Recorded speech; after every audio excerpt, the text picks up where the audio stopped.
So I got hired to do a reception only wedding, and I'm in the Zoom meeting with the mom and the daughter. During the Zoom meeting, the daughter's not saying anything. Mom is driving the ship. I'm asking questions, but she's the one who's chiming in. Pretty much, the mom is driving the whole show. I think the reason why the mom is driving the whole show because the mom said that she didn't have a big wedding of her own when she got married. So I'm assuming that the mom is living her own wedding through her daughter. So, which is fine, no worries.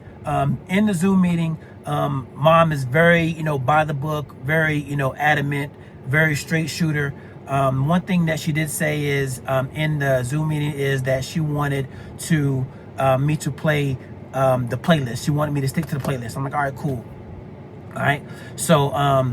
So even though this is only a reception only wedding, I didn't really have to do the ceremony. I didn't have to do a cocktail hour. I didn't have to do the dinner. So what I did is I rolled up on the end of the dinner. While they were doing the dinner, they had a live harpist playing. So when I got there, I checked in with the mom, let her know I was there and everything. And as soon as the harpist packed up, then I got on the mic and we went right into the cake cutting. And the way I transition into that cake cutting is I normally do this thing to where, like I say, if you're having a good time, say yeah. If you're having a good time, say yeah. If you're having a good time, say hell yeah. And then on this particular time, when I said hell yeah, I didn't really get the response that I normally get when I do other weddings. No worries, so I just went on, introduced the bride and the groom. They came up, cut the cake, and then everything was good. After the cake, we went right into the actual reception where we started doing the dancing. So I'm playing out the playlist, and really the playlist, it is some old school, a little bit of country.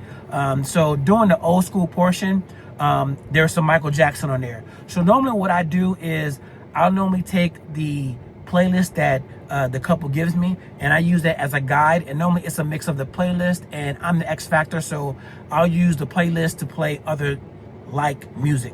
So what I did is Michael Jackson was on the playlist, so I'm playing the Billie Jean, the Don't Stop Till You Get Enough. Then after that, I go into my Thriller.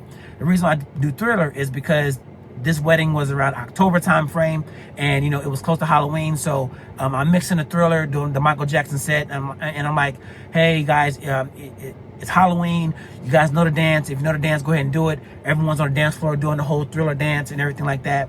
And then out the corner of my eye, if you are a DJ who is currently DJing in bars and clubs but want to make that transition to weddings and private events, I highly recommend you get my professional DJ business blueprint. In this blueprint, it is a 8-hour course, and it teaches you everything that I do to book my clients. In the blueprint, you're going to learn how to respond to clients without getting ghosted. It's going to show you how to take clients from the inquiry into the meeting. Whenever you get into the meeting, it's going to show you how to sell your services and ultimately ask for the sale and get your first deposit. This is the exact blueprint on how I went from $7,000 to $70,000 on DJing alone. Link is in the description. And then out the corner of my eye, I see the mom walk up. She comes up to the DJ booth and she goes like this.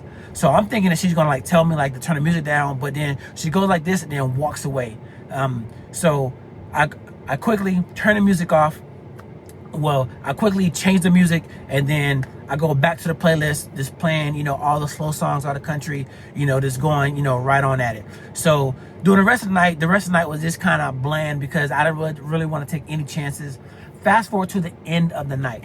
End of the night, the mom comes up and she hands me a $50 bill as a tip. I'm like, all right, cool, thank you. And I said, ma'am, do you mind if I ask you a couple questions, because I got a couple things that's on my mind that's kind of uneasy about. I said, yeah, sure. So we sit down in front of the DJ booth, and then I said, the first thing I want to ask you about is, so normally I do this thing to where I say, hell yeah, for for engagement and I do this to kind of give you guys attention and to as a feedback call and react. And she says, yeah, we don't really swear here in our family, so that's probably why you didn't get the response from the hell yeah. I'm like, all right, cool, no problem. And then I said, the other thing is too, whenever I was playing the Michael Jackson set, you came over and you did this right here, and then I kind of changed the music. She says, yeah. So she says, we don't celebrate Halloween, and Thriller, it's a Halloween song. And also too, I got on the mic I heard you get on the mic and, you know, talking about the whole Thriller dance and things like that. And I'm like, okay. She says, well, we are Jehovah's Witnesses. Thriller is not, you know, we don't celebrate Halloween, and also we don't swear. I'm like, okay, thank you for letting me know. So at that point, I'm thinking back, okay, where did I miss this? I immediately thought back to the Zoom meetings, and I went back and looked at the Zoom meetings, and nothing gave me any type of indication that she was Jehovah's Witness. Religion never came up. The word Jehovah's Witnesses never came up. There was no indication that they were Jehovah's Witnesses. And then also too, throughout the whole wedding, I mean, she was telling me to stick to the playlist, but you know, I don't really think that was a problem. But the problem was, you know, with the Thriller. So I'm just trying to make sure that, you know, if any part throughout the wedding did I kind of missed any of these cues. And then moving forward, what I do is make sure that, you know, if a couple or a bride or a groom or even the mom that's driving the show, if she says stick to the playlist, this is what I do. So she did say that, you know, it wasn't really an issue. You know, I cut it off. I did what I was supposed to do. But she did mention that in my social media, she understands the type of climate that I come from, meaning in my Instagram, I do post my highlights of the wedding, you know, and some of my weddings can kind of get, you know, I don't want to say kind of crazy, but I do show a lot of the highlights from my weddings on my business page, because this is what gravitates with the other couples that want me to be booked as their DJ.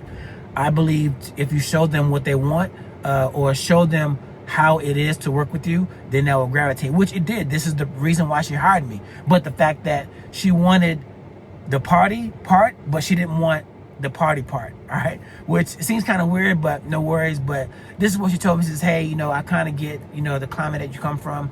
I know you post like a lot of party clips from weddings, things like that, which is totally fine, but we didn't really hire you for that. We want to hire you for your professionalism and you to execute our plan, which is completely fine.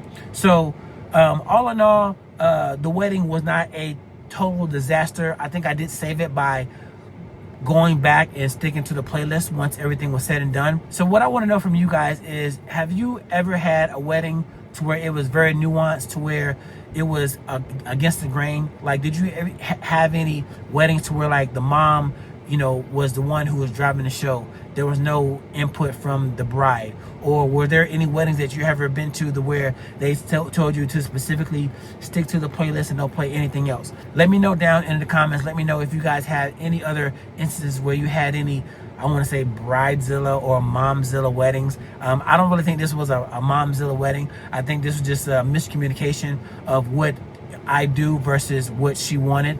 And also too, you know, I don't know how to spot a Jehovah's Witnesses from a non-Jehovah's Witnesses, but anyway, but this is a story. What I'll also do is I will post I'm going to do a gig log on this entire wedding, to where I got the footage from the mom coming up, walking up to me, so I want to share that with you guys.